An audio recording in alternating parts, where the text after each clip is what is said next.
Bienvenue à toutes et à tous.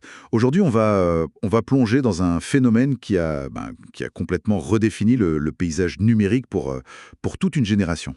Ah oui, TikTok. Impossible de passer à côté. Exactement.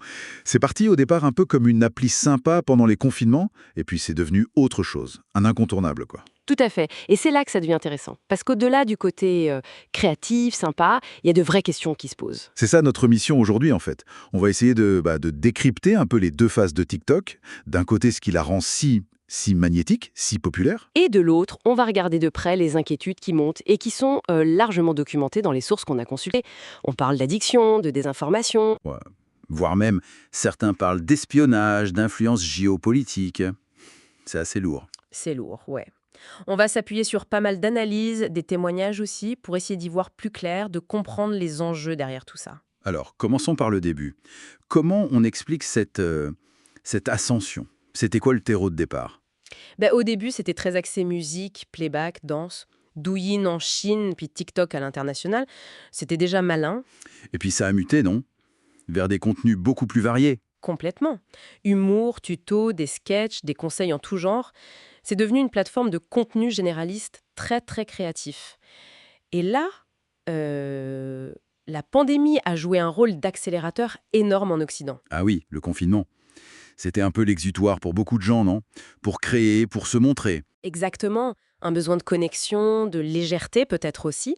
Et les chiffres, ils parlent d'eux-mêmes, hein. En 2022, on parlait de 1,7 milliard d'utilisateurs dans le monde. C'est colossal. Et en France, En France, à la même période, c'était déjà 15 millions d'utilisateurs chaque mois, donc une pénétration vraiment très forte. qu'est-ce qui fait la recette de succès au-delà du contexte, hein? Le format, j'imagine. Ah oui, le format, c'est la clé. Ces vidéos très courtes, 1 minute, parfois moins au début, très rythmées, qui défilent les unes après les autres. Ça demande très peu d'efforts cognitifs en fait. C'est facile à consommer, quoi. Voilà. Et surtout, il y a l'algorithme derrière. Il est incroyablement performant pour cerner nos goûts, nos centres d'intérêt, même ceux qu'on ne soupçonne pas. Il apprend super vite. Extrêmement vite. Il ne se contente pas de te montrer ce que tu aimes déjà, il anticipe, il te propose des choses pour te garder captif. Il façonne presque tes désirs de contenu, en quelque sorte. C'est tellement efficace que les géants comme Instagram ou YouTube ont dû s'y mettre, avec Reels et Shorts. Ils ont un peu copié le modèle. Ils n'ont pas le choix, on peut dire. Et il faut reconnaître aussi que TikTok a permis à des voix très différentes de s'exprimer. On a vu des exemples de personnes partageant des quotidiens parfois invisibles ailleurs. Oui, j'ai vu passer des témoignages assez forts là-dessus. Des gens qui démystifient le handicap, par exemple, et qui touchent des centaines de milliers de personnes. C'est un aspect positif indéniable. Tout à fait. Et puis, il y a l'attrait économique, bien sûr. Les revenus publicitaires, c'est exponentiel. On parlait de plus de 11 milliards de dollars en 2022. Les marques se ruent dessus. Et les politiques aussi, non? Hum. Ils essayent de s'y mettre pour toucher les jeunes. Oui, c'est devenu un passage quasi obligé pour communiquer avec les plus jeunes générations, même si c'est un terrain assez glissant pour eux. C'est pas toujours facile d'adopter les codes. Bon, ok. Le succès est là, indéniable. Mais passons maintenant à ce qui fâche, aux préoccupations. La première qui revient tout le temps, c'est l'addiction. Ah oui, l'addiction. C'est vraiment le point noir majeur qui ressort de nombreuses analyses. Le design même de l'appli semble penser pour ça. Comment ça? Qu'est-ce qui, dans le design, pousse à ça? Mais plusieurs choses. Le fait que l'heure disparaisse quand on regarde les vidéos, par exemple. On perd la notion du temps. Ah oui, c'est vrai ça. Le défilement infini, le fameux infinite scroll. Il n'y a jamais de fin. On peut toujours faire glisser vers le haut pour une nouvelle vidéo. Et puis ce concept de snacking contenu. Le grignotage de contenu. C'est ça. Des petites bouchées de vidéos très rapides, faciles à digérer, qui donnent envie d'en prendre une autre, puis une autre. C'est un mécanisme de récompense très puissant pour le cerveau. Et ça a des conséquences concrètes Sur le temps d'écran notamment. énormes. Chez les Mooners en France, une étude pointait une moyenne de quasiment 1h47 par jour. C'est considérable pour des jeunes en plein développement. 1h47. Waouh. Et au-delà du temps passé, quels sont les impacts redoutés sur la santé mentale, la concentration? Les sources évoquent une possible baisse de la capacité de concentration sur des tâches plus longues, une difficulté accrue à gérer la frustration aussi, parce que tout est immédiat sur TikTok. On veut tout de suite. Voilà. Et puis, il y a un risque plus insidieux, les bulles algorithmiques, ce qu'on appelle parfois les rabbit holes, les terriers de lapin. C'est-à-dire? C'est quand l'algorithme, en voulant te montrer ce qui te fait réagir, t'enferme progressivement dans un seul type de contenu. Et si ce contenu est potentiellement néfaste, dépressif, pro-anorexie, très sexualisé, voire pro-suicide, ça peut être très dangereux. Surtout pour les plus jeunes ou les plus vulnérables, j'imagine. Exactement. L'algorithme peut, sans mauvaise intention initiale, amplifier des fragilités psychologiques préexistantes. Il optimise pour l'engagement, pas forcément pour le bien-être. C'est glaçant quand on y pense comme ça. D'où les réactions qu'ils ont.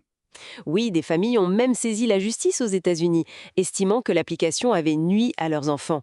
Et en France, on a eu cette commission d'enquête parlementaire qui s'est penchée spécifiquement sur l'impact de TikTok sur les mineurs.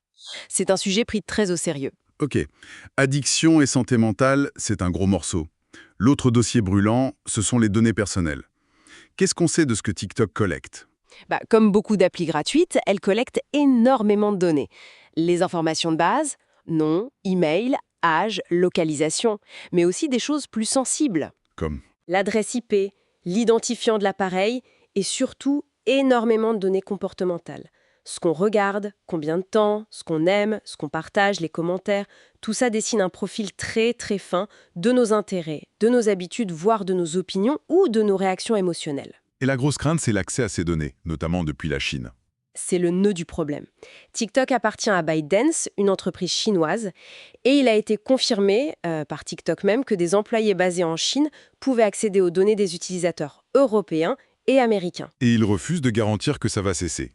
Pour l'instant, la position est floue. Ils ont mis en place des projets comme le projet Clover en Europe pour stocker les données localement, mais ils n'ont pas explicitement garanti que l'accès depuis la Chine serait totalement coupé. Et là, il faut rappeler le contexte légal en Chine. Absolument.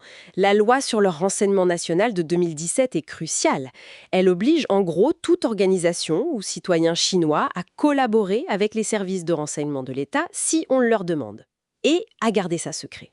Donc la crainte, c'est que le gouvernement chinois puisse demander à ByteDance l'accès aux données des utilisateurs de TikTok partout dans le monde. C'est la crainte majeure, oui. Pas seulement pour une fuite de données massive, mais pour une utilisation ciblée, surveillance de dissidents, d'expatriés, de journalistes, de responsables politiques étrangers. Voire pour des opérations d'influence. Influencer ce qu'on voit sur la plateforme. Potentiellement, oui. Influencer l'algorithme pour mettre en avant certains contenus ou en cacher d'autres. Il y a eu des accusations par le passé sur une modération de contenus sensibles pour Pékin, comme les manifestations de Tiananmen, par exemple, même si TikTok s'en défend aujourd'hui.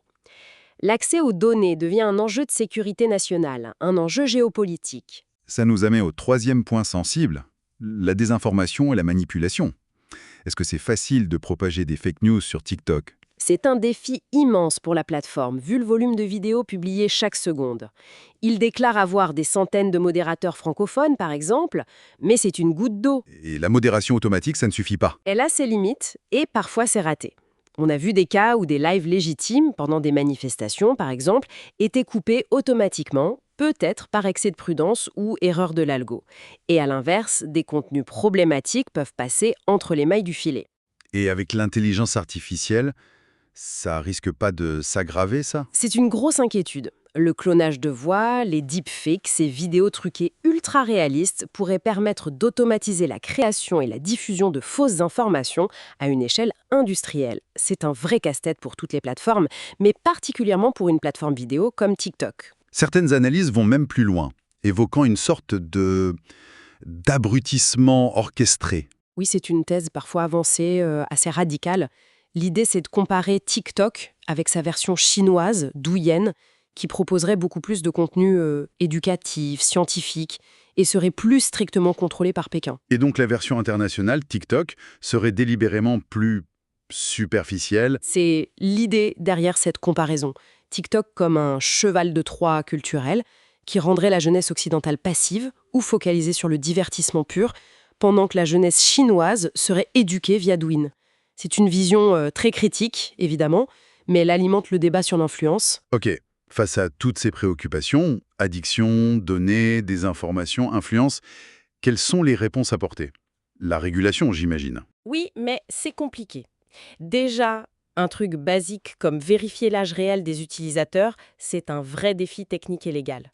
On parle de solutions via des tiers de confiance, comme les banques peut-être, mais rien n'est simple. Et au niveau européen? L'Europe a mis en place le Digital Services Act, le DSA. C'est une législation importante qui vise à responsabiliser les grandes plateformes. Qu'est-ce que ça change concrètement pour TikTok? Ça leur impose plus de transparence sur le fonctionnement de leurs algorithmes, sur leurs efforts de modération. Ils doivent documenter les moyens mis en œuvre, évaluer les risques systémiques, comme la désinformation ou l'impact sur la santé mentale, et mettre en place des mesures pour les atténuer. Et s'ils ne le font pas? Les sanctions peuvent être très lourdes, jusqu'à 6% de leur chiffre d'affaires mondial. Donc c'est potentiellement dissuasif. D'accord.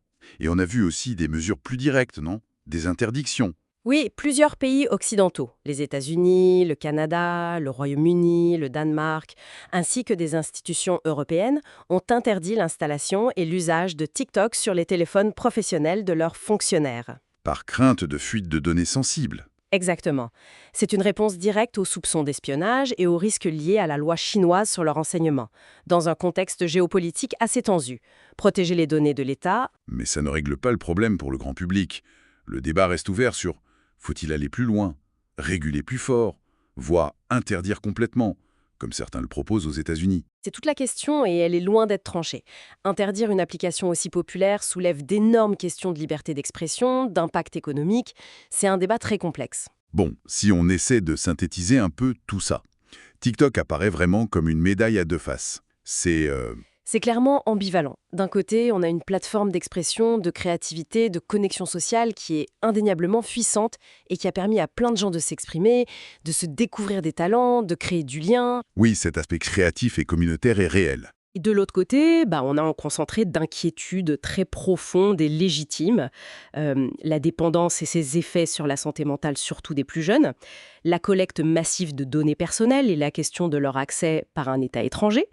Les risques de désinformation et de manipulation.